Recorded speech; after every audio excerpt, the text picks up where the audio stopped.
Buonasera e ben ritrovati con una nuova edizione del TG Flash di New Sicilia. In apertura rapina insolita in un supermercato di Palermo. Il ladro è entrato con una gamba ingessata e la stampella, poi armato di coltello ha minacciato la cassiera che gli ha consegnato i soldi. Successivamente è fuggito a bordo di un'auto con un complice che lo aspettava fuori. Cumuli di spazzatura nelle strade di Catania e cittadini esasperati. A farne le spese i lavoratori del servizio raccolta ripetutamente minacciati in questi giorni durante il servizio in alcuni quartieri popolari. Lo denunciano i segretari generali di UIL e UIL Trasporti Catania che chiedono sicurezza e pretendono soluzioni.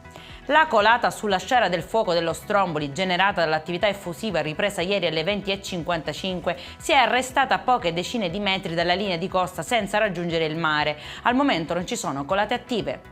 35 volontari italiani e stranieri saranno impegnati in diversi round da 2 settimane ciascuno all'Isola delle Femmine per la pulizia, la cura e la manutenzione del verde nella piccola riserva lungo la costa palermitana. Il progetto unisce l'attività di volontariato con gli aspetti interculturali dell'incontro tra giovani di diverse nazionalità.